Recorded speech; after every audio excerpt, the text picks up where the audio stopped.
Hey, what's up everybody? Back again with another video, and today we are talking about still photography, specifically sports still photography. And you think, well, you don't have any cameras, you don't have any gear, what are you going to teach me about sports photography?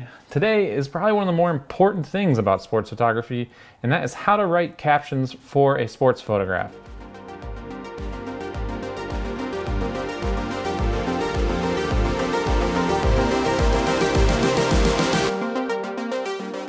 Captioning is so important in the world of photography, especially photojournalism, where you need to manage the data and what is going on in a photograph for years to come. So people have to be able to look at that photograph and know the context. Was this a touchdown pass that the guy caught? Was this just a ground out to second base? Or was this the home run that won the game? Without metadata and captions, we don't know any of this stuff.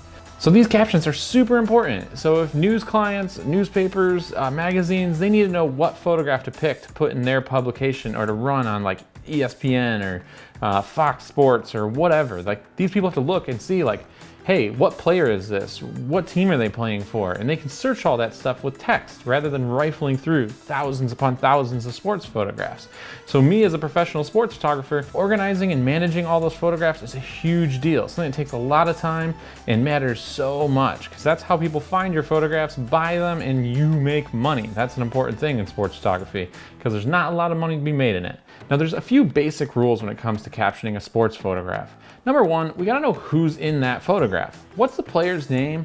What team do they play for? And what's their number on their jersey? These are really basic things that everybody should have in a sports photograph. Number two, what are they doing? Like, who's doing what? Are they hitting the ball? Are they catching the ball? Did they drop the pass? Did they make the catch? Those little tiny details will make a huge difference. You know, if we have a great photograph of a guy catching a football, but it turns out the guy dropped it at the 1 yard line and cost the team the game, that caption matters a lot compared to if we had the same photograph and you just assume, oh, this dude caught a touchdown or whatever. So number two is what is going on in the play. Number three, who are they playing against? Who's the other person in the picture? You know, if it's two guys fighting in a boxing match, who's fighter one, who's fighter two, and how we can identify them, you know? Team name is often good, but sometimes like sports like boxing or UFC, you might have to put the color of their uniform or their shorts or their gloves or something of that nature, some way to identify them in the photograph. Next would be, why does this stuff matter? You know, again, as I was saying, if this happens and it's the game-winning thing or the knockout punch or whatever, those kind of things are great details to have. When doing this though, don't editorialize, don't write an article underneath that. That's for the writers to do. You know, don't tell me like, you know, triumphantly returns to the sport after 17, blah, blah, blah. Just say like, hey, he entered the stadium after being injured, or hey, you know, threw the knockout punch in the third round. But don't tell me like threw a stunning blow that landed on the left side of the chin and knocked the guy for a tizzy. Like, don't do that. Next would be, where is this happening? City, venue, location, like all those things matter. And then lastly would be the date. What date is this happening on? In addition to the date, where is it happening in the event? Is this the first round, second round, third round, first quarter, second half, first half, third period? You wanna know like what time frame it's happening within the sporting event. That matters so much. Like that matters so much when it comes to writing an article. If it's the game-winning home run and you got this crack of the bat shot from a baseball game, like that photograph is way more important than he grounded out in the second inning, or you know, she missed the shot from the three-point line versus she hit the game-winning shot from the three-point line. Just totally changes the context of the photograph and what people are looking for. So I've got a couple photographs that I've taken. We're gonna take a look at these. I'm gonna go through the captions and kind of give you some notes on what happens here, what's going on.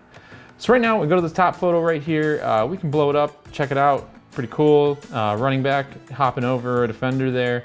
These are some former Buffalo Bills and I think former Patriots player.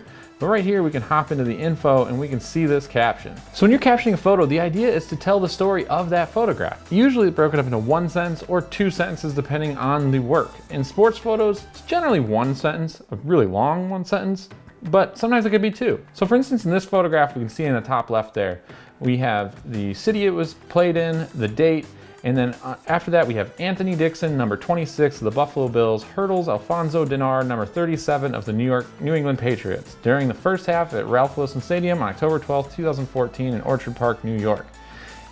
So all that means is that we have player one's name, player two's name, what he's doing, where he's doing it, on what date, what the stadium name is, and then we also have my information so people know who took the photograph. So my next photograph here is a boxing photo. This guy's literally getting the snot knocked out of him.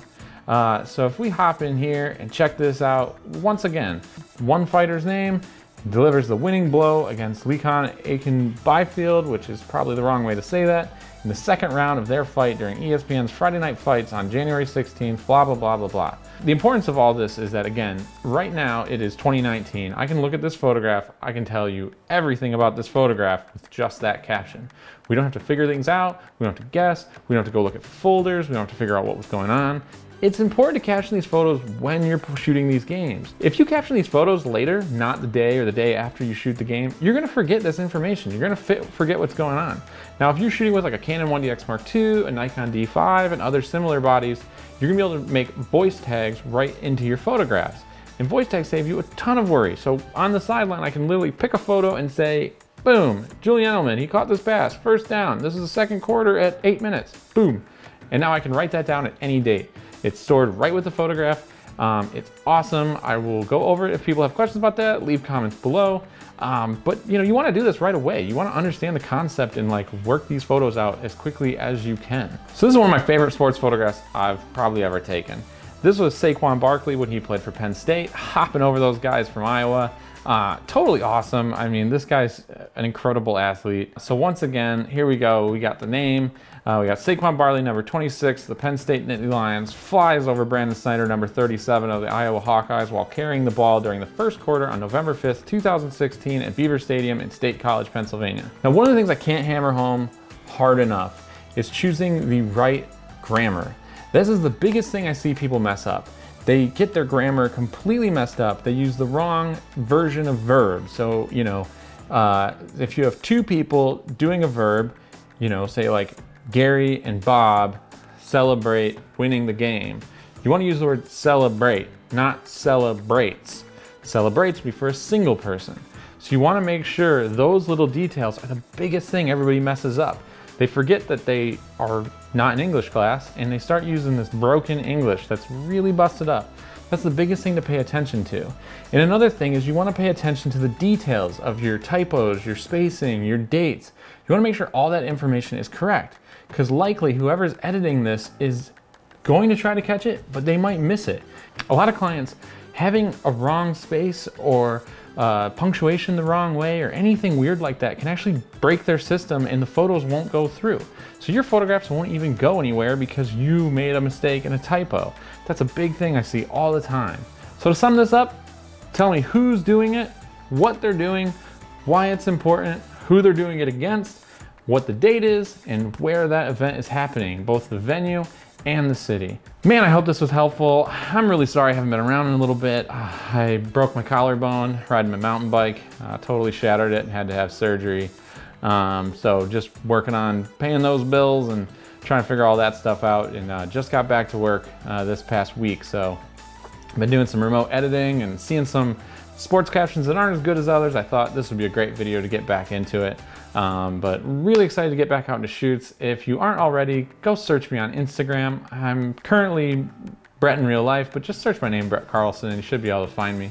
I'm thinking about changing my Instagram name. I don't know if I will or not. But yeah, go find me on there. I'm posting stuff whenever I can. And if you aren't a subscriber, because I know a lot of people that watch these aren't, please go hit that subscribe button.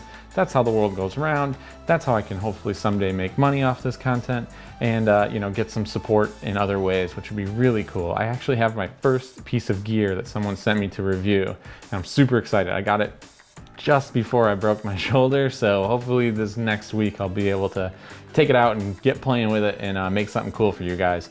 But once again, hit that like button, hit that subscribe, and go find me on Instagram. Thank you so much for the support. It's been really awesome answering your comments while I've been down and out. Really appreciate all those, and feel free to keep asking more and tell me what you want to see. I'd love to help. So thanks again. See you later.